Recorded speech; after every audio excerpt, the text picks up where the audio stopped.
हिमाचल प्रदेश में guest teacher भर्ती policy के विरोध में शिक्षित बेरोजगार सड़कों पर उतर आए हैं। शिमला के डीसी ऑफिस के बाहर सैकड़ों बेरोजगारों ने सरकार के खिलाफ जमकर नारेबाजी की और गेस्ट टीचर पॉलिसी को वापस लेने की मांग उठाई। बेरोजगार युवाओं ने सरकार पर आरोप लगाया है कि सरकार ने 1 लाख नौकरी का वायदा करके वादा खिलाफी की है। विश्वविद्यालय में रिसर्च स्कॉलर हूँ।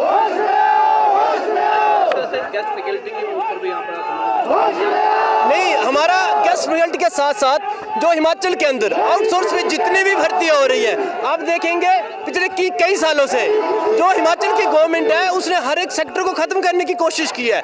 चाहे आप इन्होंने आउटसोर्स लाया, शुरू से अगर हम चले तो उन्होंने जो ग्रामीण विद्या उपासक लाए, उन्होंने एसएमसी लाया, पीटीए लाया, आउटसोर्स लाया, जितनी भी भर्ती है वो गेस्ट पे कर रहे हैं।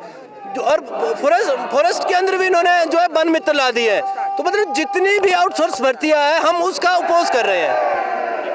क्या लगता है जो अगर इस नीति को जो आउटसोर्स की नीति है इस लेके तो आप लोगों का क्या लगता है? नहीं, हम लगातार धरना प्रदर्शन करते रहेंगे। हम अगर यहाँ नहीं होता है हम इसके बाद सेक्रेटरीट का घेराव करेंगे।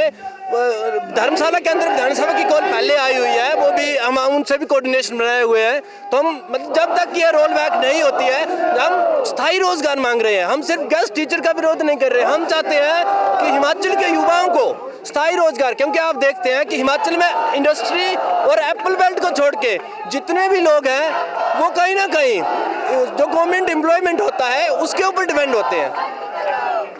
पॉलिटिकल साइंस की स्टूडेंट पीएचडी एचपीयू से। हाँ जी, ठीक है। आज लोग आप क्या लगता है कि युवाओं के साथ कितना खिलवाड़ है? आउटसोर्स की बात करें या क्या?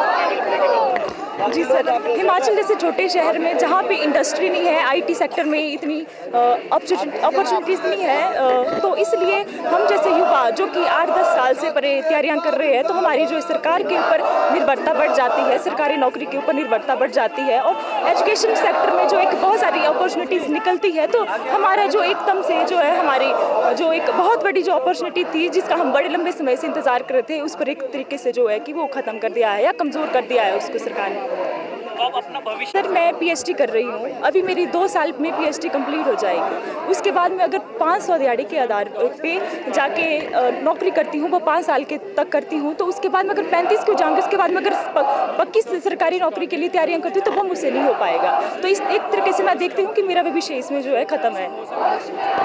उनका दावा करके प्रदेश के अंदर सत्ता के अंदर आसीन हुई थी।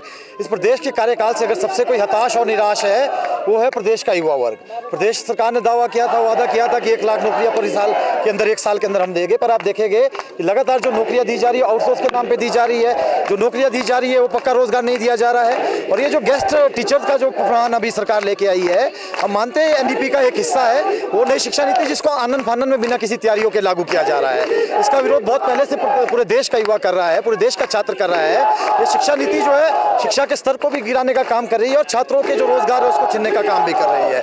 हम मांग करते हैं प्रदेश की सरकार से, प्रदेश के मुख्यमंत्री से कि प्रदेश का युवा हताश है, निराश है और आपसे इस आशा और उम्मीद के साथ आपको सत्ता के अंदर लेकर आया था कि आप जो पिछली सरकार नहीं कर पाई, प्रदेश के युवाओं को रोजगार नहीं दे पाई, आप उस रोजगार को देंगे। वित्त वर्ष जो 2023 और 24 का था, उस पूरे वित्त वर्ष के अंदर ये सरकार मात्र 257 लोगों को पक्का रोजगार दे पाई है, जिससे पूरे प्रदेश के युवाओं के अंदर एक निराशा जो है वो जागी है। और हमारा ये मानना है कि ये सरकार अभी आने वाले दिनों के अंदर अपनी इस नीति को वापस ले और आने वाले दिनों के अंदर पूरे प्रदेश के जो बेरोजगार युवा है, प्रदेश का जो पढ़ा लिखा युवा है, उसको लामबंद करते हुए पूरा ब्रॉडर प्लेटफॉर्म बनाते हुए हम सभी लोग इसके खिलाफ जो है मोर्चा लामबंद करेंगे और इसके खिलाफ सचिवालयों की कूच भी की जाएगी, विधानसभा के अंदर भी घेराव किया जाएगा और जितनी भी जब तक ये सरकार अपनी नीतियों इस नीतियों को वापस नहीं लेती है तब तक इसका विरोध किया जाएगा।